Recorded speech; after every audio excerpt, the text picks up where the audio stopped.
What's going on, guys? Back here with another YouTube video. Recording this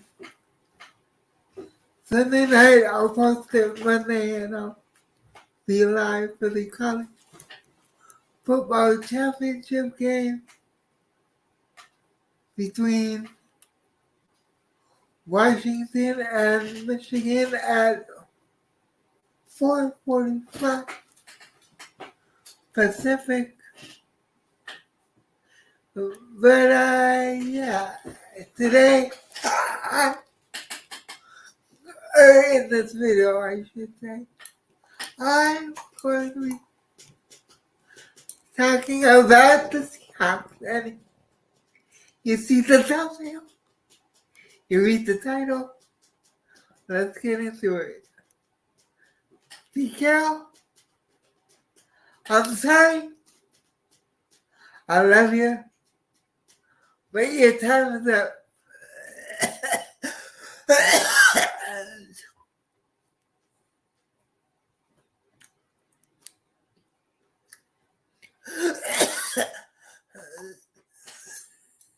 Excuse me. You are going into your, if you decide to, if you decide to come back, because let's face it, ownership isn't getting rid of you. Jody Allen isn't getting rid of you until she sells the team. More than likely, Pete Carroll and John Snyder are going to be in control of that team.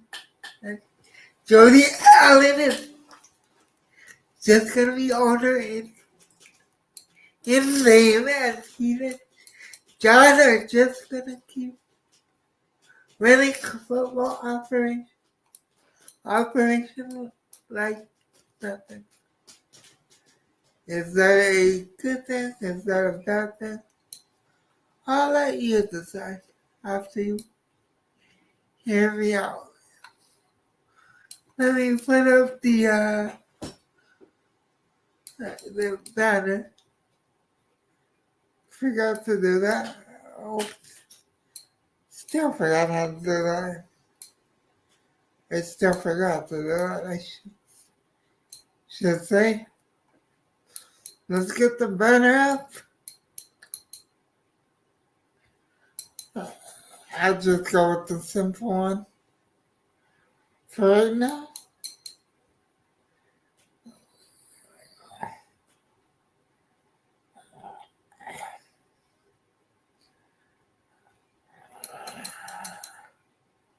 There we go. Alright, let's go. Let's talk facts. Facts, the Seahawks won the NFC West in Pete Carroll's first year as head coach. Facts.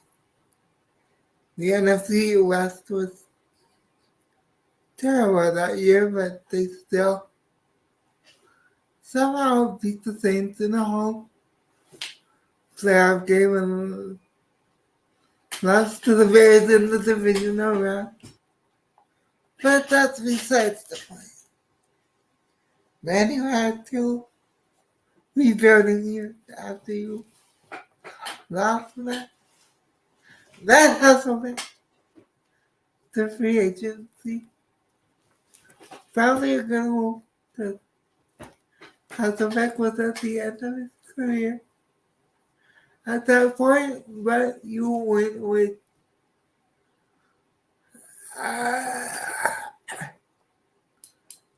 the late great Tavares Jackson for 2 seasons to be a bridge quarterback. You brought in Matt Flynn from Green Bay because John Snyder had a history with him, and you paid him.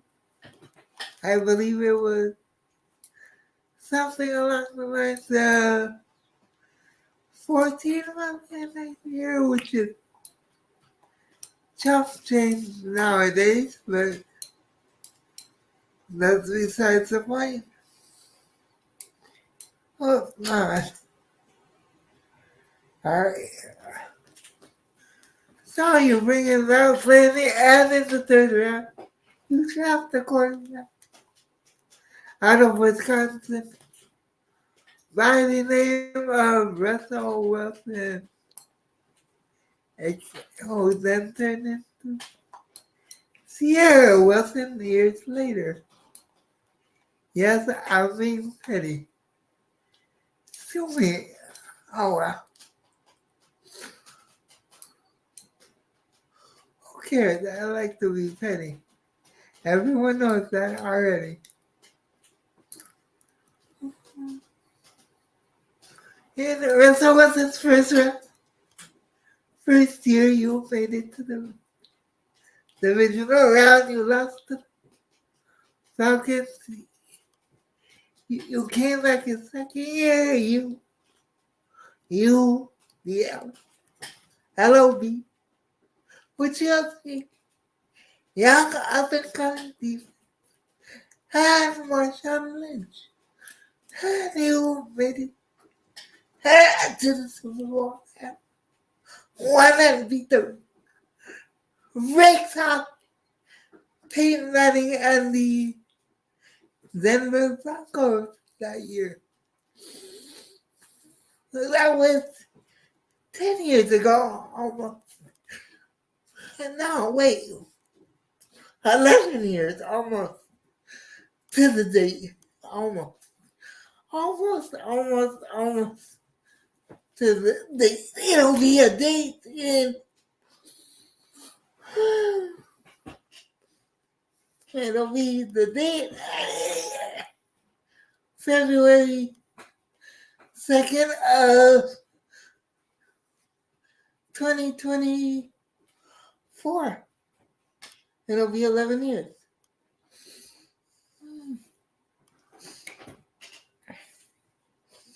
No, the next season he made it back to the Super Bowl. Let's talk facts. The Packers should have been in that Super Bowl, but they choked. And the Seahawks should have won the Super Bowl, but they choked at the 1 yard line. Now let's go to 2015, where everything goes downhill fast after this. You make it to the playoffs.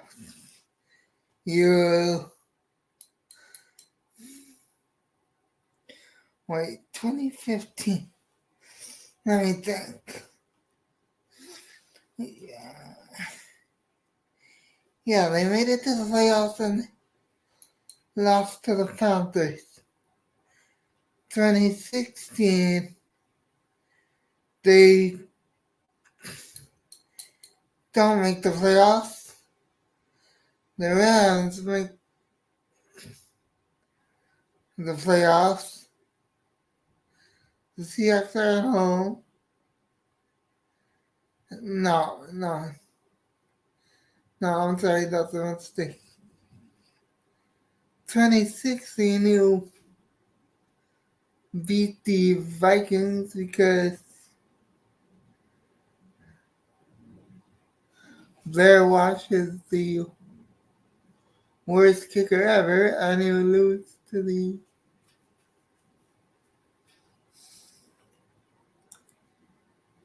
who did they lose to?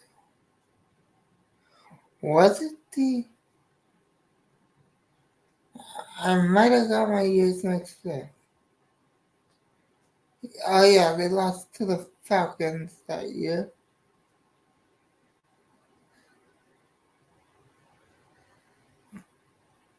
"2017, they don't make the playoffs. The Rams do. I believe that's the year they made it. No, they lost to the Rams lost to the Falcons that year. Then 2018, you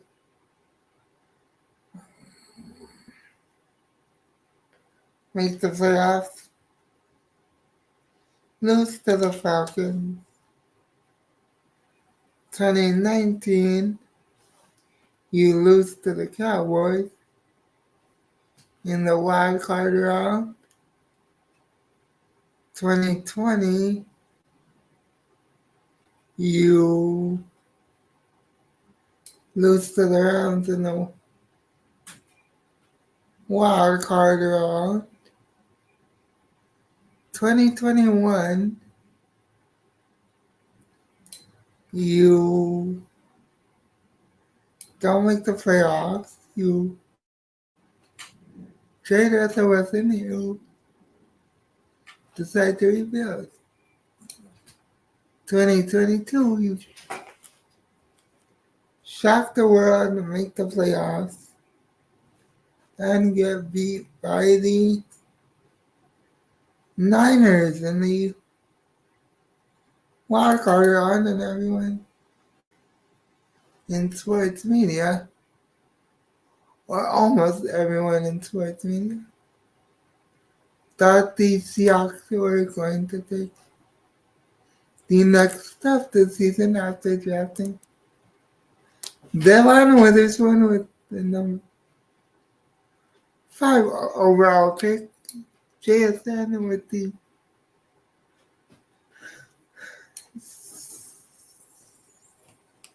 15 or 15 or 16 or 17 overall pick. One of those picks in the teens.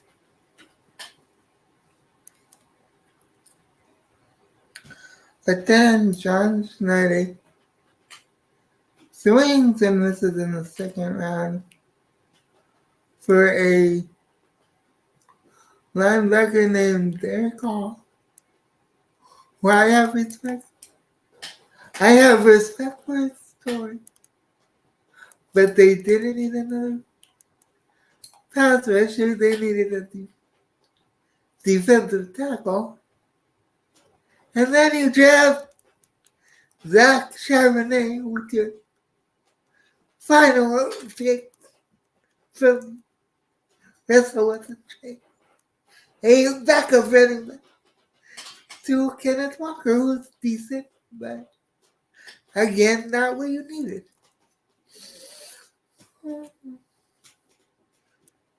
You draft John Schneider.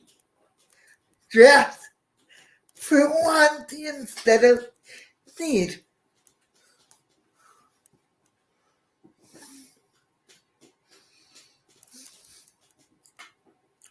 Is that Pete Carroll's fault? No. It's just a fact, and I'm just speaking facts.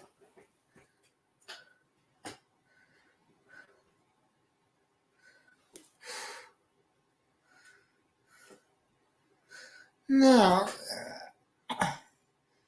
the defense started off well enough after the first 2 weeks. Because the first 2 weeks they looked horrible against the Rams and the Lions. The defense could not stop a nosebleed. And that's me being nice. Weeks 3 through 7, 8, the defense plays great. Absolutely great. Then after the bye, they struggle. Struggle. They try to bring in Leonard Williams. He's a great player, but Leonard Williams could only do so much with this defensive line and their lack of running backs, even bringing back Bobby Wagner, who's a good tackler, but lacked in coverage at his age. Again, I'm not hating, I'm just stating.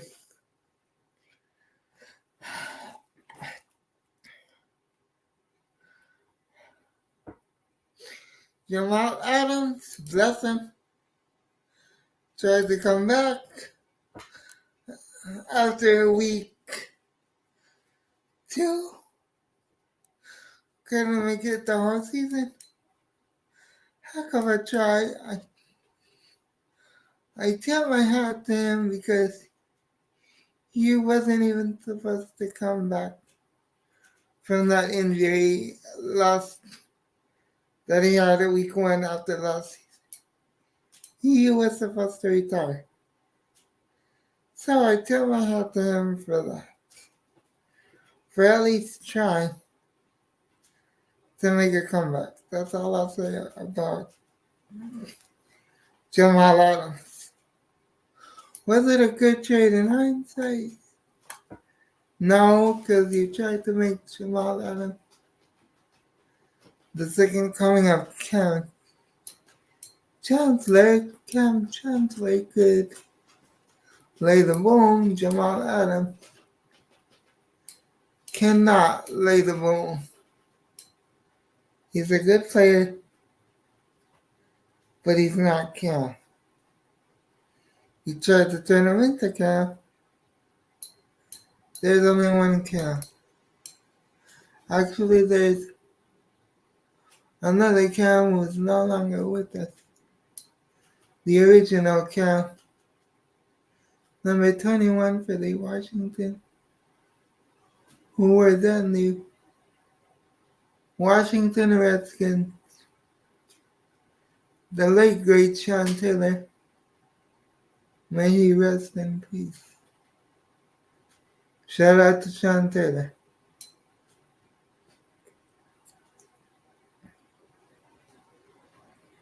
Anyway,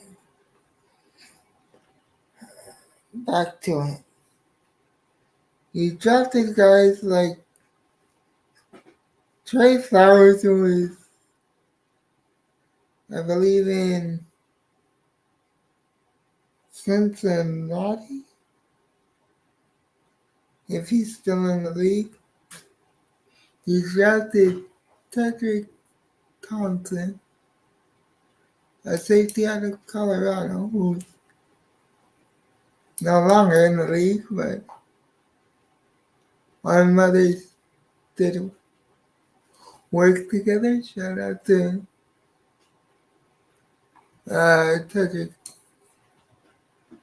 Tedrick Thompson and his mom. Good people. You brought in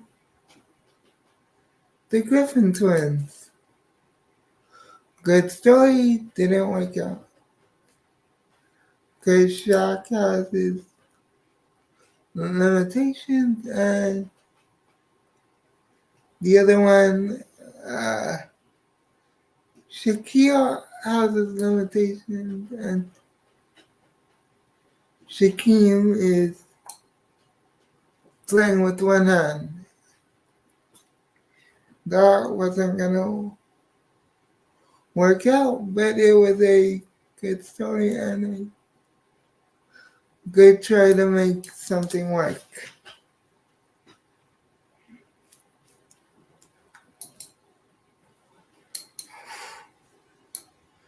Shaquille Griffin ended the season with the Panthers. He started with the Texans, then the Jaguars, then the Panthers, and I think he's on injured reserve with the Panthers. Good luck to Shaquille Griffin if he tries to continue his career. I'm not going to say anything else besides that. Not going to say hope he doesn't. Not going to say anything like that because I'm not that guy.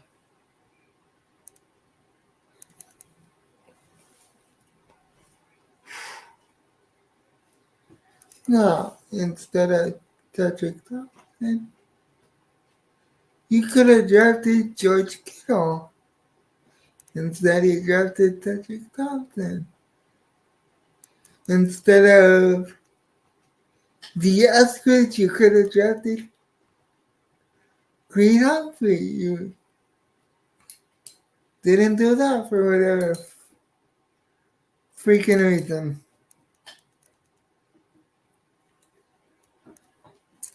And then this season, after week one, you went on the radio and you said, I couldn't get the team. I'm talking to Pete Carroll now. This is Jose Rodriguez talking to his old friend, Coach Carroll, who I have nothing but love and admiration for. As I fix something on my computer, give me a second. I apologize.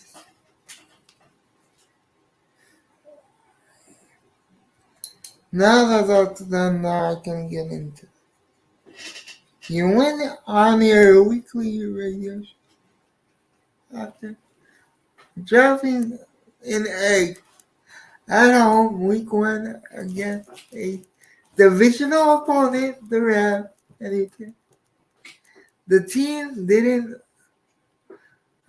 wake up to what I thought they would when I talked to them before the game.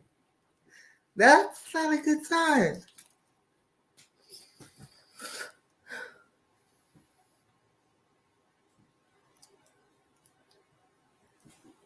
It's been the same throughout the season. You said the same thing after you lost to the Steelers. You said something along the lines of, let me look it up. Give me a second, I'll be right back.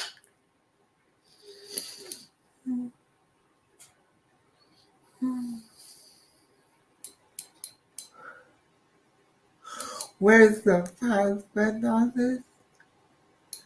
There it is. I'll be right back once I find the quote.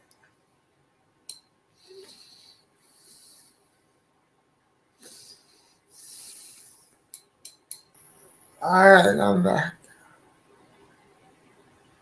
I found the quote and I don't even need to find it.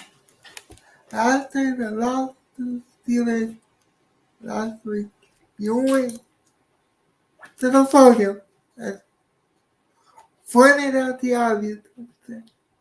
We didn't stop them consistently. No kidding. Captain Obvious. And I mean that with all due respect.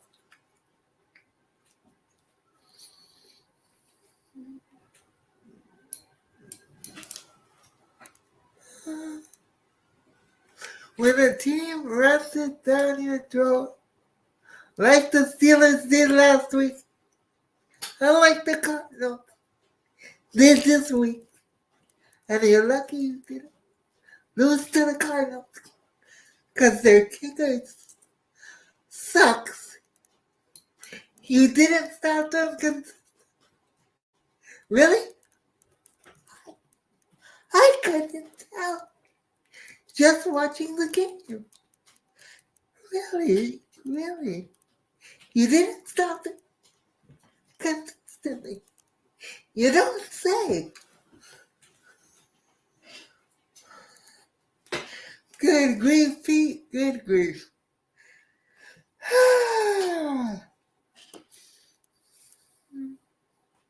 You sound like the older version of Robert Sala. And I don't mean that in a good way. I really don't. Just pointing out the obvious. Every time something bad happens, you point out the obvious.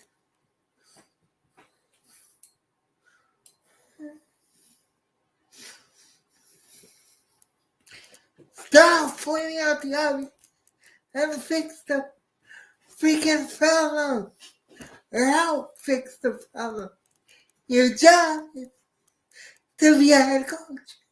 I know this, but you're the defensive guy on the coaching staff.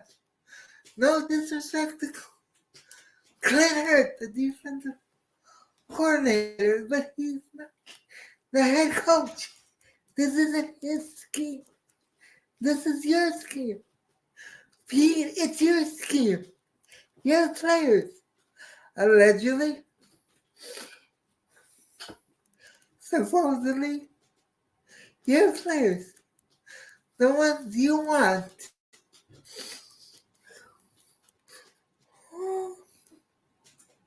I hate to call out players, but I have to call one out. Draymond Jones, big free agency signing the offseason from the Denver Broncos. He's who we originally wanted in the Russell Wilson trade. Instead, we got Shelby Harris and two other players and our first round pick for our three second round picks, excuse me.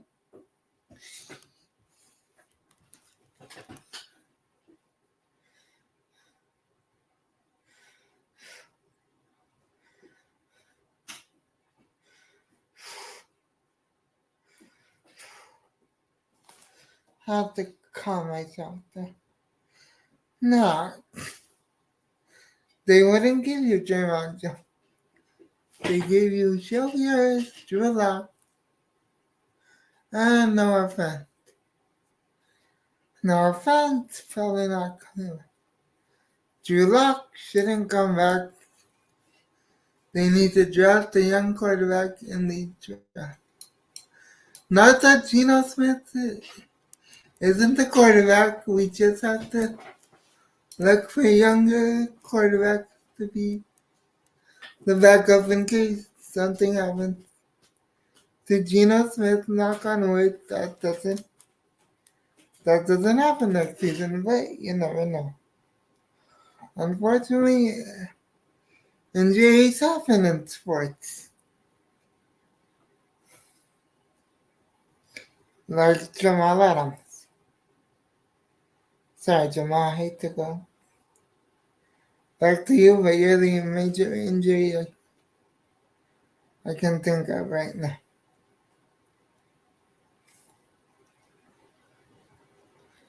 Now,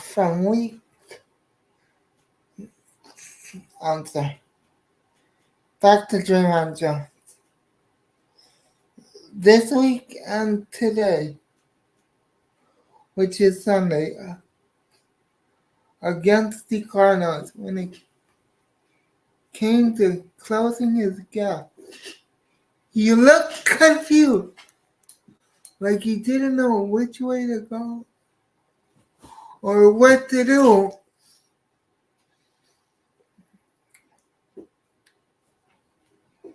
I don't want to say it's a read option kind of way. Hands it off to the running back. He takes a step to kind of right before recognizing that. And spins it on full circle. And the running back is already past him once he's done sitting in a circle. Good job, John Schneider. You know how to pick players. Draymond Jones, are you kidding?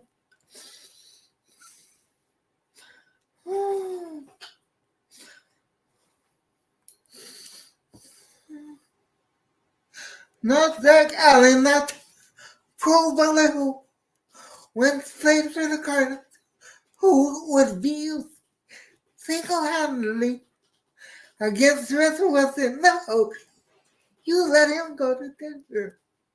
Instead, you get Draymond Jones because you want to be cheap. Oh, God. Help me with this organization. Just God help me with this organization.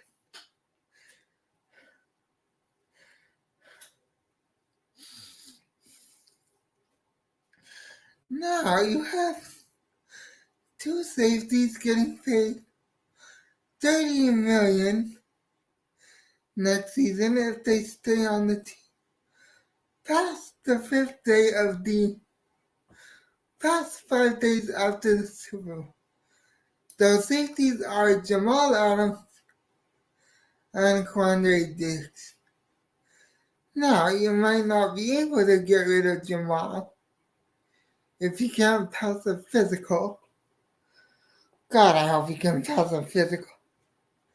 That way, the Seahawks can cut him after March 1st. It'll be a dead cap hit, but we still save some money after cutting him. I hate to do it, but it's a business and it's not personal, it's just business.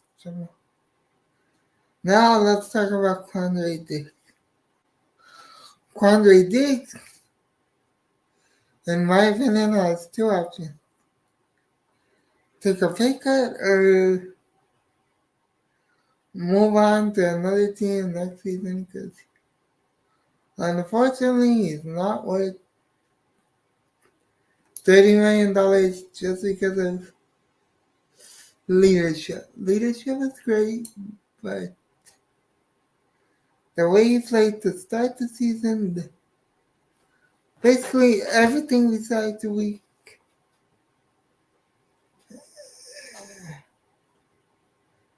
15, 16. I'm not counting week 17 because everyone on the defense played horribly last week against the Steelers. And week 18, which was just a couple hours ago against the Cardinals. He did not have a good season. So take a pay cut or get cut. Now let's get back full circle to Pete Carroll. Pete Carroll, the defense looked like it gave up in the second half. It looked like it didn't want to be there again. The Steelers last week.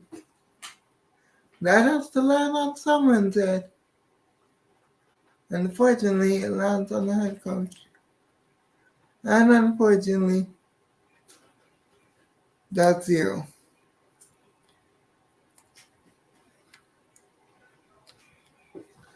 Now, are you to blame for all our losses?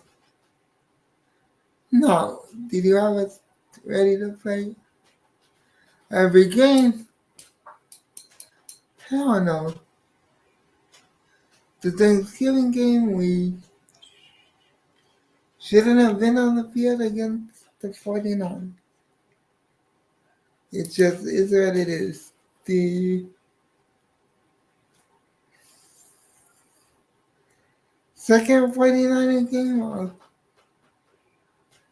give you a pass because you didn't have Geno Smith on a short week.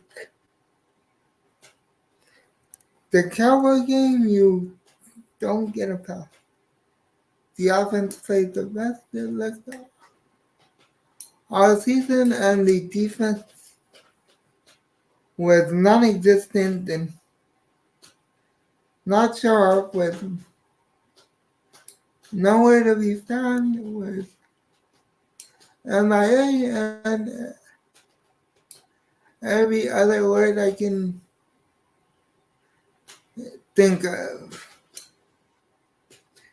They showed up against the Eagles, which was a huge shock to every Seahawks fan I know.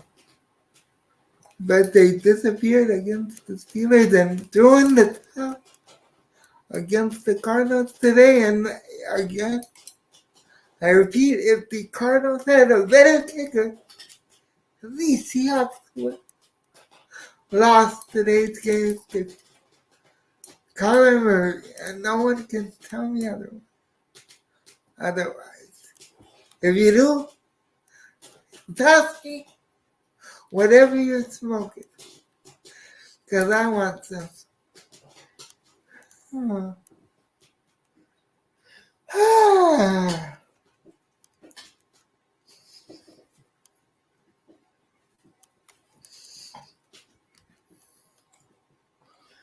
I followed you since you were at USC. I love you. You're one of the reasons I got into football. Yeah. The reason I went to my first NFL game. Yeah, the reason I'm Seahawks fan. I know a lot of other great Seahawks fans, but it's time for you to go. I'm sorry. I love you. I will always love you, Coach. And I'm not afraid to say that out loud. But your time has come here. You have to pass the torch for the good of the Seahawks organization.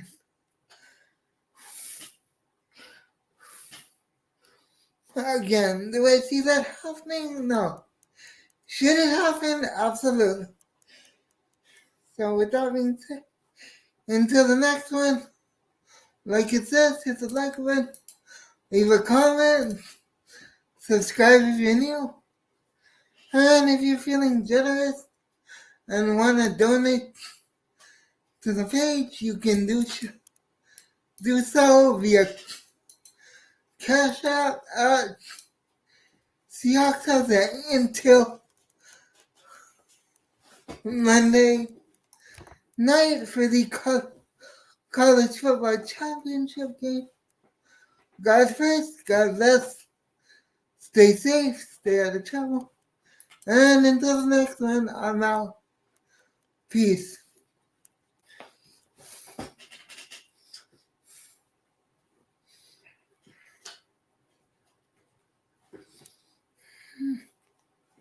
Nothing but love, Coach. Nothing but love. I'm gone. This is Go Hawks.